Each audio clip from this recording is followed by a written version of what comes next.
Do that.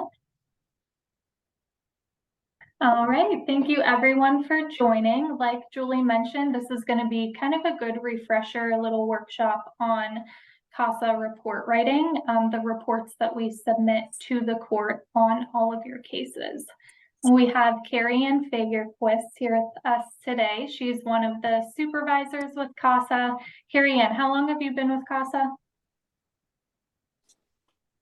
It will be 7 years in May. Okay, awesome. So she has a lot of experience with working with advocates and also writing up court reports.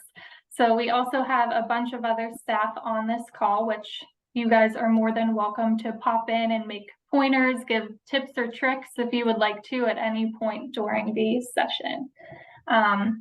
Like I said, thank you for being here, and I think we are good to begin. So what we're first going to do is pull up a PowerPoint for you guys that was actually given during our new volunteer training. And we're just going to go through a few little pointers of interviewing, a few pointers of a court report, and then we're actually going to pull up a court report and go section by section so that you all can be seeing, what is expected by the courts from all of us. Sound good? All right, so let me share my screen.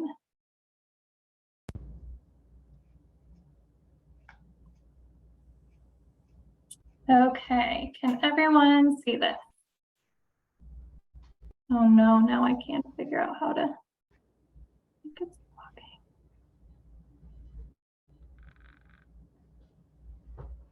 Oh no.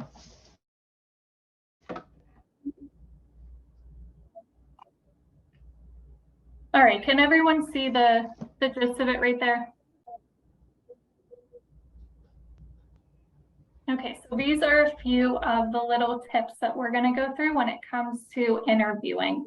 Since all of your court reports that are actually submitted to the court, to the judges, to all of attorneys, they are pretty much a summary of the visits and the conversations that you guys are having.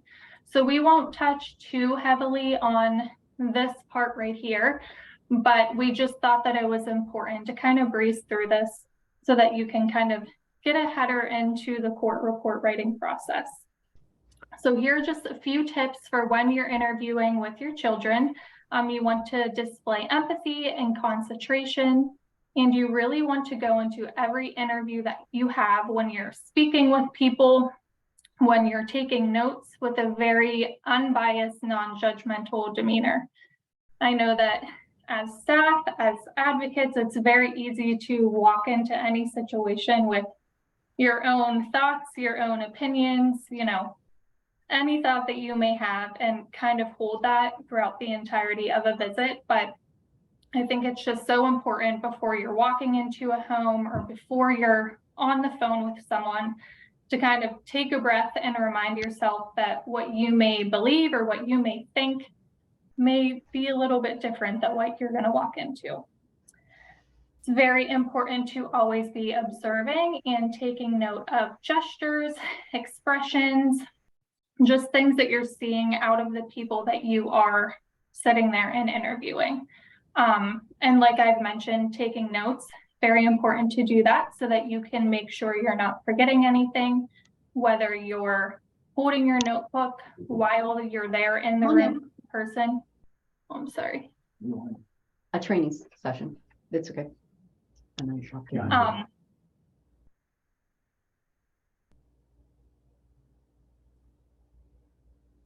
Sorry about that, guys.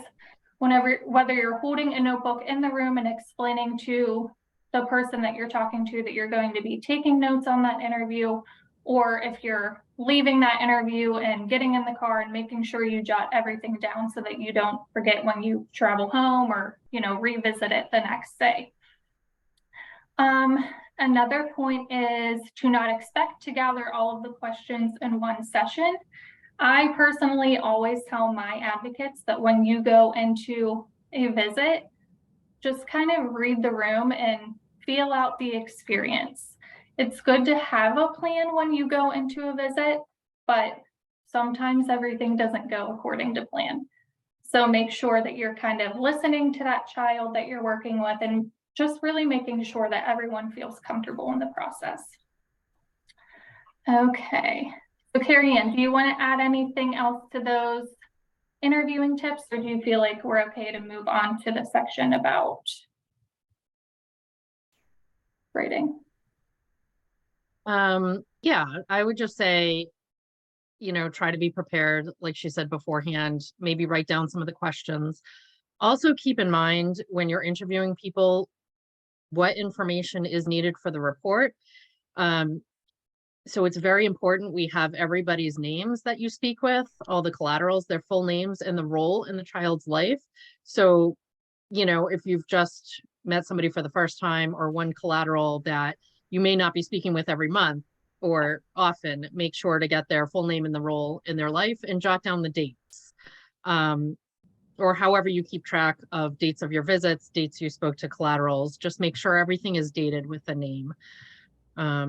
But yeah, I would say write down the questions you mainly want to know from that person beforehand, knowing you may not get all of them answered, or you may need to ask some clarifying questions as you're talking, just to get more specific information, which you'll see later is outlined in the court report. If you ever do have questions too about, what you should be asking at your next visit, or even just wanting to run ideas by someone, always feel free to reach out to your supervisor, just to make sure everything is appropriate and it's the right stage in the case to be asking those certain things. Okay, so now we will move on to the report writing section. All right, I'm now figuring out how to actually play the presentation on my computer. Okay. So this section is about report writing. So as it is listed here, I know I even put in the subject of our kind of invite that was going around about this session. Your court reports that are submitted to the court is one of the most essential aspects of your work as a volunteer. And it's everything that you are doing out in the field behind the scenes kind of put together to display the child's best interest in court. So here are 10 pieces that are really important that you're going to want to look for when you are putting together a report and working with your supervisor. You want to make sure that the foster home or, wherever they are placed is appropriate. You want to be listing and checking in with all of the services that the child has in place and making sure that they have all of the services that they need. You're going to want to be checking in with their school or their daycare. You want to be checking in with their doctor, whether that is their regular primary care physician or a specialist that they have involved. You want to be checking in with any mental health specialist that they have. Maybe they're a part of some sort of group, or they have an individual therapist. You want to check with the DCF social workers to make sure that they are in compliance with their service plan tasks. And if they are not, then we document that as well. If it is appropriate and if your supervisor kind of guides you to be doing this, then you will want to be contacting the parents, whether that's meeting with them in person or just speaking with them over the phone. Again, that's something that you work with your supervisor on to make sure you feel comfortable and to make sure that that's the right step to be taking in the case. You always want to be checking on visitation with the children and their parents, whether it's supervised or unsupervised. How often? How do these visits go? Maybe even observing one of these visits so that we can provide to the court your observations as to how the children and the parents work well together. Bill, I see you have a hand up. Do you want to unmute yourself? Yeah, I have a very quick question. Yeah. A lot of this information we get from the DCS social worker or adoption social worker. I'm just curious, what is the value of having the CASA get information from the social worker and then turn around and put it in a court report? The social worker is available to the court. The social worker generally appears in court. Why can't the judge just ask these questions if they have that? Sometimes it feels like I'm bugging the social worker every month to give me a report of things that she is already reporting to the court. Yeah, so I think it's just, again, being another set of eyes as to what is being done in DCF if they're going to be reporting those things back to you. And, you know, maybe you didn't get the full bulk of services from the foster parent or the parents. So then the DCF social worker provides it to you and you're able to reach out in that way. Another important piece of just trying to work with them, I think, is just the whole collaboration aspect of making sure there's a team of people around these families and these children to ensure that everything is happening that needs to be done. Kerriann or any other of the supervisors? Well, I'd like to say that a court report by us, I think you should look at like you're making soup. You have a lot of different ingredients that taken individually might not always seem like they go together, but when you put it all together, you have a delicious soup. So there are many times the social workers are not in court. I'm in court almost every day, and I can tell you that less than half the time of the social worker is actually there. In fact, at times when there's a particular thorny issue, the judge will order the department to have the social worker available. So that's one thing. I don't advocate talking to a social worker like every month, like on a regular schedule, but I do advocate reaching out to social workers when some kind of issue comes up. We have submitted reports that have nothing else in them but visits at the foster home with the child, and we have filed reports that are rich with collateral information. And so the social worker, even though they have their own category in our reports, it's part of that collateral information. And we are charged with the court to do an independent investigation, so they are in a sense just another collateral. So I've been here 11 years, and there are times that what a social worker reports to us, we don't put in the report, but other times I think it's pertinent to fill out a picture. The department files a court report every hearing, but a lot of times they, in effect, sanitize it. And sometimes you will get a report from a social worker from a parent being disruptive in a visit or something along those lines, or that the mother just overdosed or something that doesn't make it into a court report. And so that's why I think it's important. So just my 2 cents. I'm just going to add one last thing is that, Bill, our reports also are entered into evidence, whereas the social workers or the reports from DCF are not done so. I believe social workers have to testify in order to have any of that information go into evidence if there were to be a termination of parental rights trial. So while there may be some information in there that's, you know, maybe doesn't rise to the level of evidence, there could also be information that a social worker provides to us that's important for the court to have when they're reviewing evidence in a termination of parental rights case.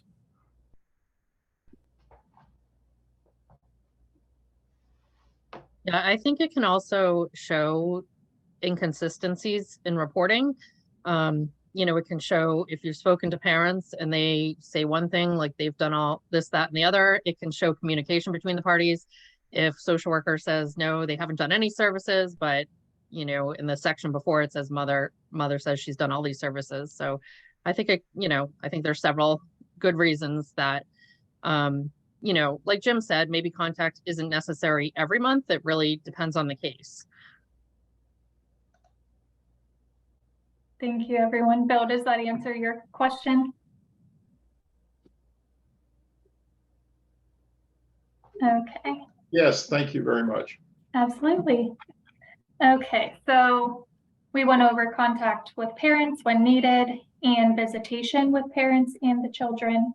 And then at the bottom of the report, you're always going to go through what is the goal of this case? Is it adoption? Is it reunification, guardianship? What does that plan look like?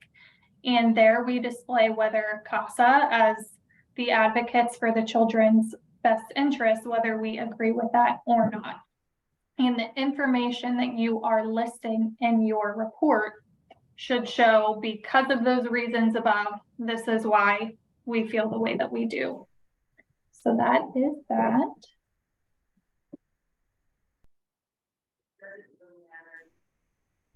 Okay, so a few keys to a very successful report to the court: be very thorough and specific. I always tell my advocates, and I'm sure that other supervisors do as well, when you are submitting something to your supervisor, make sure you're painting a picture as to what those visits or conversations look like.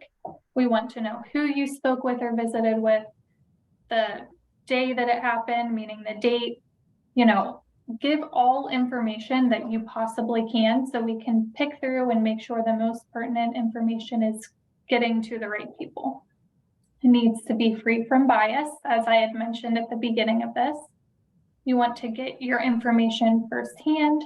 Again, that's making sure, even if you're hearing something from the social worker or from a foster parent, you're then reaching out to that person yourself to make sure you can get the fact yourself to display that in the report. Use the court report format provided. That is mostly just working with your supervisor to make sure everything is filled out correctly and that you have all information that you are going to need. And then submit your report on time to your supervisor to review and provide comments or feedback on your report. This is really important because when we were fully in person for court, it was very easy to just hand your court report to the clerk and all of the attorneys on the day of. But that has kind of changed now as things are more virtual. You need to make sure it's faxed into the court and can be taken up to the file and emailed to all of attorneys. So that needs to be in a little bit more ahead of time.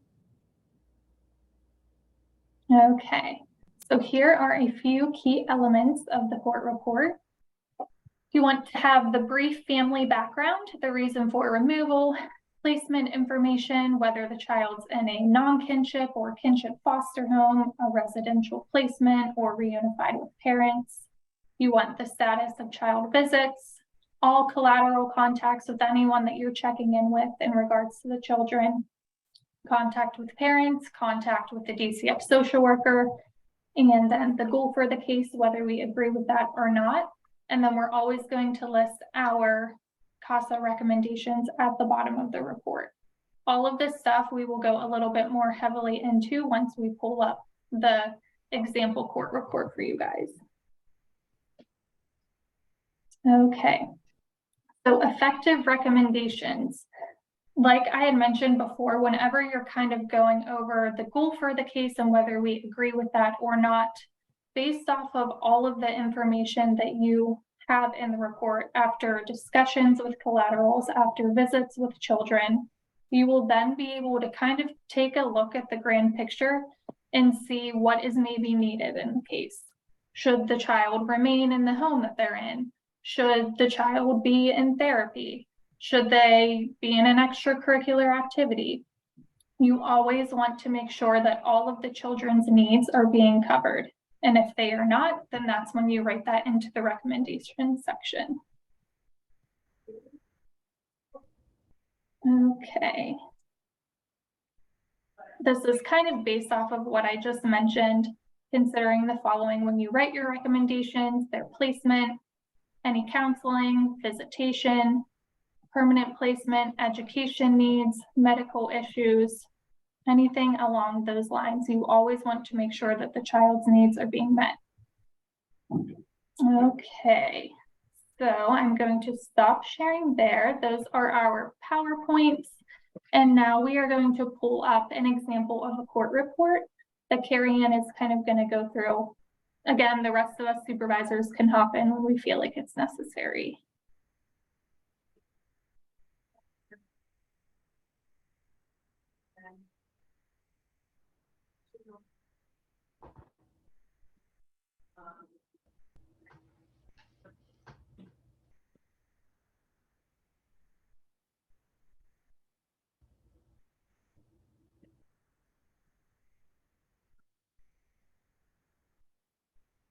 Okay, all set. Can everybody see the report okay?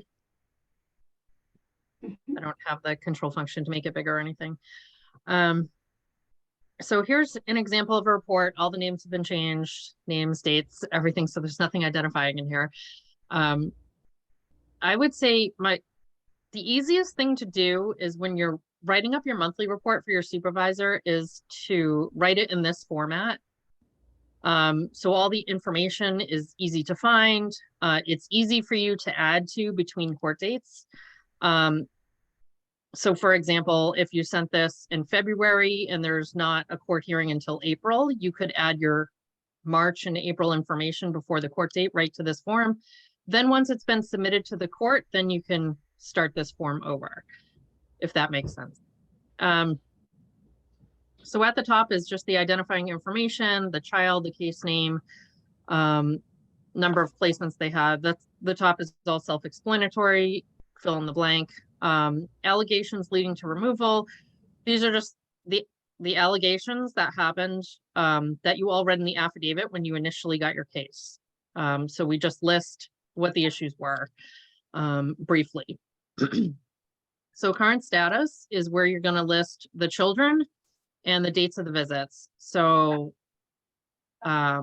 just make note that all the dates are here. All the information about each visit is dated. That's very important. And there's a brief description about each visit. This child is 2 years old, so there's a lot of observations as opposed to what the child may have said or did. Some observations about their playing, their development, how they appeared as far as, were they healthy? Are they talking? Does their speech seem developmentally appropriate? And their behaviors, how they're reacting and interacting with the people around them, their foster parents, siblings, whatnot. So that whole top section, the current status, is all going to be about your visits with the child. The next section under current placement. So this is where you would describe the placement. We will never put any identifying information about the placement in this section, but clearly you and your supervisor have that information on record. If any placements change, you please notify your supervisor right away. But again, just know that this report will, parents will have access to this report as well as the attorneys. So we'll never put, the foster address or anything in the report or the address of their placement. So here there's a brief description about, what the placement looks like, if it was a safe environment, if the child appears to have everything they need. Also in this section is typically where I would put conversations with the foster parent and what the foster parent, had to say. It's not really in this section here, but there's just one spot at the bottom about what foster parent said about some things the child was doing. I'm sorry, I keep trying to make sure I'm not saying the names because this is a recent case. So under education, this is a pretty lengthy section here, but it lists all the contacts the advocate had with the daycare teachers each month. Notice they're all dated and they all have at least an initial for the person's name. Depending on the case, you'll either take that information out or leave collateral information, but it just depends on the case. So there's all the communication, which is dated, and what those collaterals had to say about this child's interactions with daycare and what they think about the child's development, if they had any recommendations, some of their behaviors, if there's any concerns. I think that covers it, Jordan. You can scroll down. That's all that's in this education section. But this education section for an older child, for example, would also be where you would list if the child has an IEP, what services they're receiving through that, if they have extended school year, if they have transportation provided, maybe their grades, their progress reports, whatever is applicable to that child. So for an older child, it will read a little bit differently there, but that's where that will go. And just notice this child is 2 years old, so is not involved in any mental health services, but we're going to keep that section in case that changes in the future, then we will add to that section. Under the medical section, this is where you would put any contact with the primary care physician. as recommended, be as specific as possible. When was this child's last physical? What else have they recently been seen for? Do they see any specialists? What medications are they on? And also just another example to go back under your observations, when it says be specific, like for example, the child looks sad. Instead of the child looks sad, maybe the child was crying, the child was saying this, you know. So try to be as specific as possible. So that means for the medical section, that means including dates the child was seen, the full dates, their doctor, who they were seen by, any medical concerns, maybe the next scheduled appointment if they have that information. This is also where you'd put any dental information. This one's very detailed as far as dental information. I So under will just emphasize very quickly, I'm sorry. There will be a lot of people that tell you the child is medically up to date. And you might sometimes feel like, oh, well, since the foster mother is saying it, or since the social worker is saying it, I don't really need to check in on that. I always say, just to be safe, make a call to the PCP regardless, just so you can get exact dates as to when they were seen in the doctor's office, and just see if they have any concerns, even if it is the same information that you are getting. Absolutely, yeah. Like the slide said, trust but verify. Yeah. You want to verify any collaterals you're speaking with, speak right to the source. A lot of people will say, or the social worker may just say, yeah, they're up to date, but not give you specifics. So, and then you may find out there's other specialists they're seeing, or do they need to see an eye doctor, or maybe they don't have the dental information. So definitely trust, but verify with the actual source. Visitation section here. This report specifically just says what the social worker provided about visitation. Visitation was not happening on this case for a very long time. So we just documented that and how long it had been. And who else the child may visit with. So in this case, the child visits with grandparents, how those visits go, how often they are. You want to include here if a child has visitation with any siblings that may be placed elsewhere.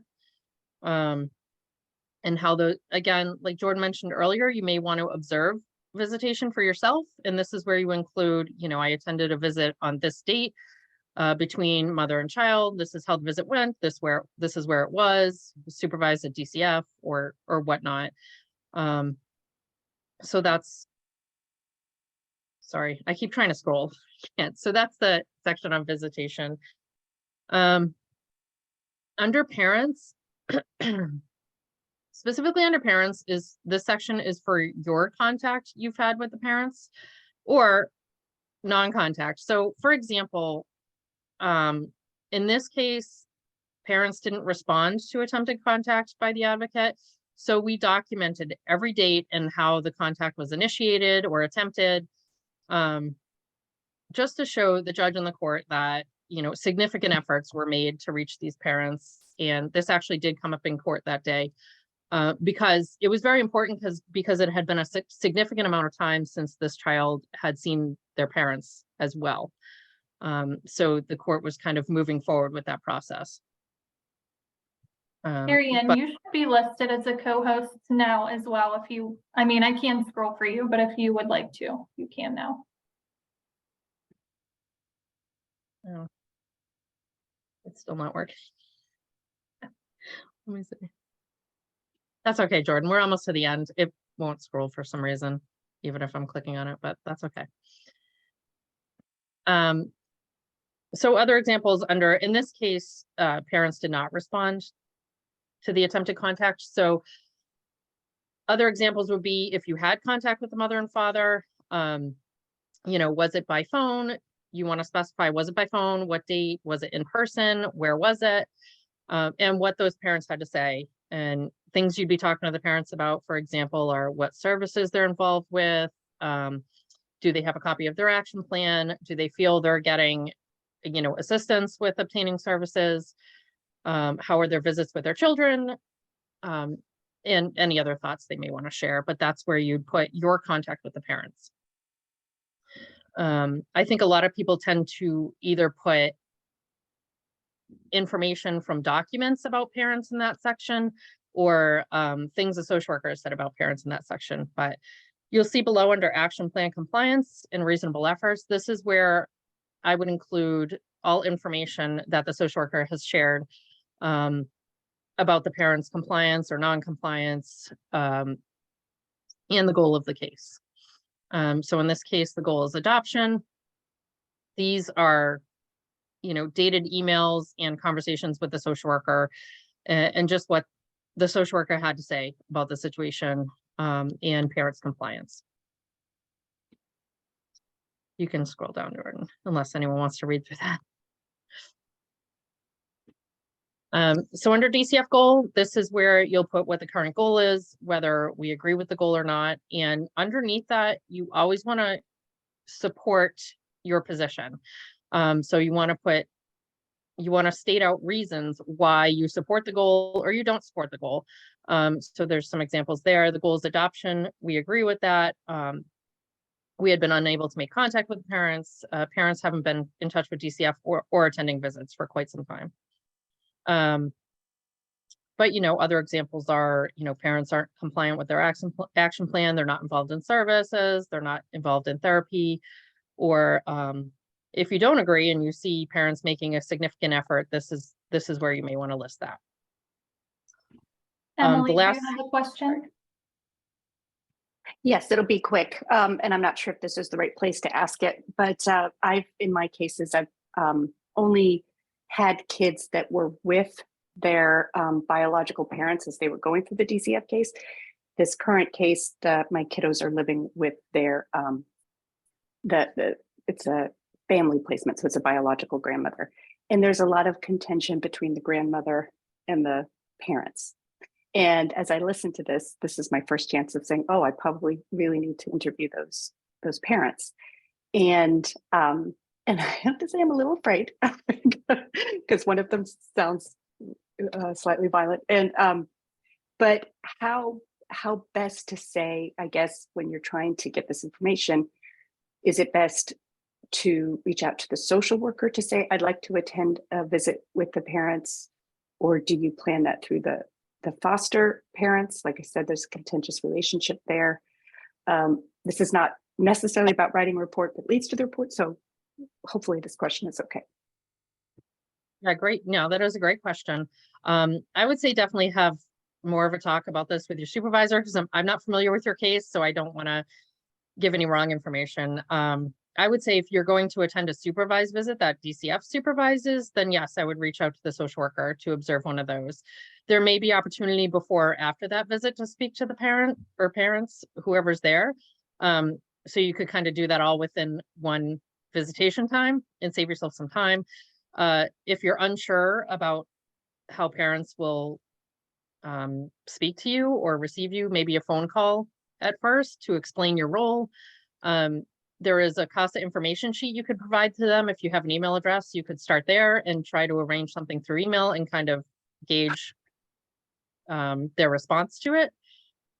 Those are just a few suggestions without knowing the case. I don't want to give any wrong information either, so I hope that helps a bit. Michael, would you like to ask your question? Sure. No, I'd just like to comment on how she should go about it, maybe. I do a lot of work with DCF in case reviews as a volunteer. And usually in the case review, if the kinship is also going to be in the meeting and the bio parent should be in the meeting.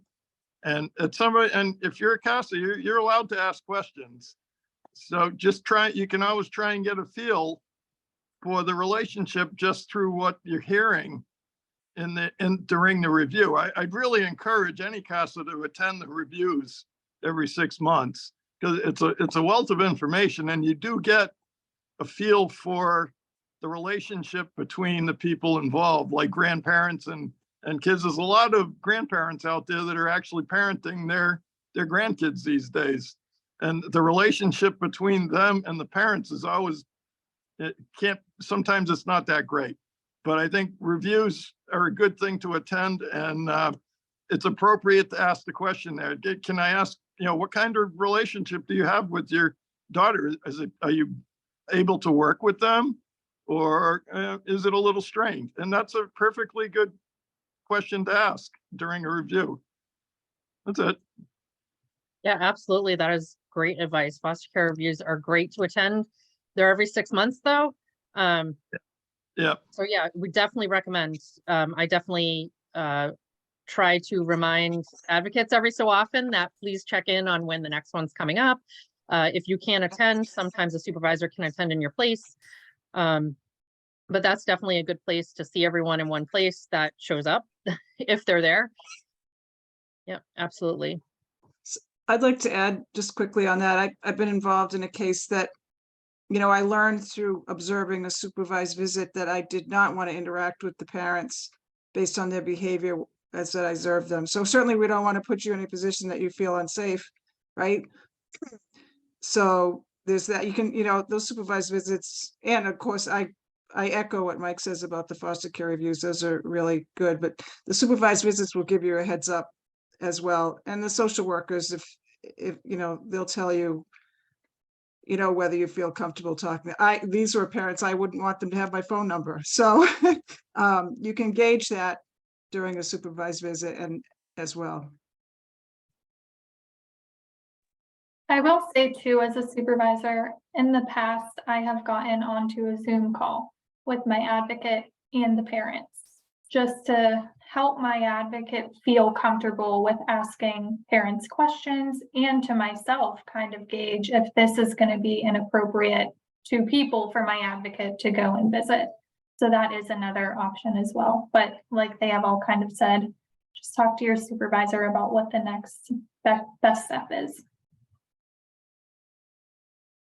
Yeah, great advice. I've done that as well. And it's really helped. And I think it helped the advocate see. And it was also several months into the case where, you know, the parent had been speaking to a lot of people, had been really engaging with services and the social worker at that point. So we kind of had an idea of how they were engaging with other people. So I think that can be really helpful as well. I think the last section to cover, are there any other questions? Sorry, a couple of people still have their hands up. I wasn't sure. Are we all set? I'll just go over the last section and then we can definitely do questions again or input. The last section would be recommendations. These are your recommendations pertaining to the child or children. So what is your recommendation about their placement? I don't think this one has, this one does have a recommendation about visitation. You know, that it should continue, any extracurricular activities, early intervention. If there's been from other collaterals recommending certain evaluations, that's where you would add that. I will add, at times I have added sections if there's specific concerns you feel you want to point out to the judge. Certain things can be added onto. I've also added section about reviewed records when there are pertinent police records. Or something of the sort. So I've added a section there to point out, you know, there have been several police responses in the past few months to this home and our concern with that. But for the most part, every report should be in this format and look this way and definitely include all these things, if not a little bit more. Yeah, Sometimes when I'm writing a court report, I will change the name of that last section and put it as CASA observations and recommendations. It will depend on the report, but sometimes when you're giving your report to attorneys or the judge, they go to the very last page and just look at that last section. So if there's something that is concerning in the report and I don't really have a recommendation for it, but I want everyone to, you know, keep it in the forefront of their mind, I'll stick it just as an observation. So sometimes that's a little wording you can play with to stick some more things down there if you feel like it's necessary. Yeah, and under DCF goal is where I'd restate some concerns that are throughout the report to support your position. So definitely you want to definitely include those concerns near the end of your report as well, for those reasons. Were there any other questions or input from other supervisors? I think I just wanted to add, after discussing all that goes into a court report, just really making sure as an advocate that you're going through and double checking before you're sending something over to your supervisor, that you have every section filled out, whether that's even just filling in like Kerriann showed in that report where it says no services for mental health. It's still just important to document that that section has been looked into, so to say. I And would just like to add, we do want to know what your opinion is. I mean, when you send us a report, it's okay after you send us the factual information to, at the bottom of it, give us, because I want to know your opinion. I don't want your opinion interlaced in the report of a visit, but I'd like it separately, because sometimes, as Jordan alluded to, we might put a section called CASA observations at the bottom of a report based on your observations and concerns that are your opinion. So please don't think we don't want to know what you think. We do. We just don't want it wrapped up in your report of any observations that you do. Absolutely. And you can definitely include in your monthly report, if you want to put a narrative about, to support the things you've included, or to put your opinion, like Jim said, or just your thoughts, you can definitely include that. Just know that there may be reasons it's edited out or reworded or approached differently within the court report. But it's definitely important that you have conversations with your supervisor about your thoughts on the case and, your position and going forward, just so you're both on the same page.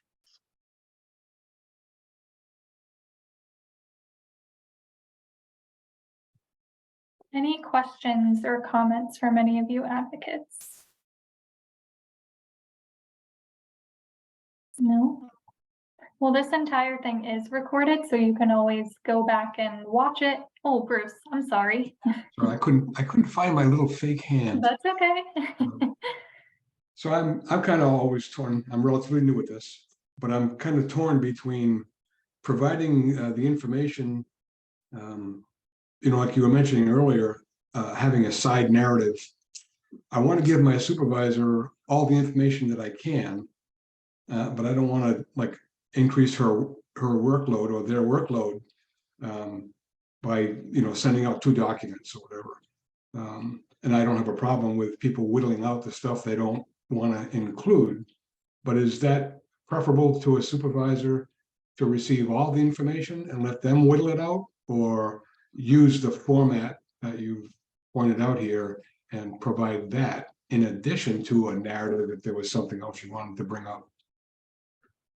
I think every supervisor is probably a little bit different, but just myself, I find it very helpful to have a document with all information, with that painted picture, like I said. That way I always have something to refer back to in case a question comes up, I'm speaking to another collateral, just to fully be caught up to speed at all times. If you are comfortable with working on that other format of kind of creating that report with your supervisor, that's perfectly fine to send that in addition. Yeah. You can't give me enough information. You as an advocate are not going to overload my workload. It's not possible. Our job is to take your information and synthesize it in a report to send to the court. And so the more information you give us, the better it is. So any advocate out here on this call, our job is to interact with you, to support you, to be here for you when you have questions, to back you up when there are problems, and to be a source of information. You are never going to quote unquote bother us or give us too much information. Yeah, I would just add to that, if there's any new advocates and they haven't done their first report, I don't know that there is, but I'm always willing to do that with them the first time out of the gate. It can be daunting or intimidating or confusing. So I'll do a Zoom or a phone call and we'll just go through it bit by bit and help them gather their thoughts or organize them. Yeah, that's great advice, Kerriann. I always like to, work together as much as you can on the first report. And I always say, give it some time. It'll make a lot more sense and come together after you've compiled the first report together. And then it'll be easier to work off of that first report for your next reports. The only thing I would say is it is easiest to work in the court report format, and you can include all the information in there and kind of edit it and go through it with your supervisor. The only thing I find that maybe doesn't need to go to your supervisor every month is some people keep call logs, every time they make a phone call. If your contact with that person is in the court report, I don't think it needs to be logged, every time you called. But I will say but keep those call logs, because I will say if there's someone who is repeatedly not responding to you, I do like to include in the report, hey, all these attempts were made on this date. Does that make sense, Bruce? Does that help? Yeah, it's kind of a fine line. It seems like it's, on the one hand, you want the information, on the other hand, you don't really know if the information is necessary. Right. So But- you're definitely going to keep your call logs, if it's needed in the future. You're going to document everything. Just as far as the court report goes, those are things that, like Jim said, we can edit as needed or take out what's not needed. So the more information, the better. I would always say, like, don't leave anything out. Okay, thank you. Any other questions or comments? Michael, you have a hand up, but is that still from previously? I just want to make sure we're not ignoring you. Okay. All right. Well, like I said, this was recorded, so we can always go back and watch on our YouTube channel if you want some, refreshed pointers, or just talk with your supervisor. I just want to put out there, I'm going to be sending out another constant contact survey to all advocates tomorrow. So look out for that. And it's going to be an Ask CASA survey to know what you guys want to be learning about. Since you guys are doing the most important work, it's really important for us to hear from you guys, and we value what you guys want to be learning. So just look out for that. It should be dropping in your emails tomorrow. Thank you guys so much for coming on here and spending time with us and learning a little bit more about this. And feel free to always reach out to us if you have any questions. Anything else anyone else would like to add? I think, Bill, do you have a question? Well, I just wanted to ask if we could get a copy of the report that Kerriann was working from, in addition to the slides. Absolutely. Thank you. All right. Well, thank you guys so much. I hope that everyone has a great rest of their day. So nice to see everybody. Thanks, everyone. Take care. Thank you.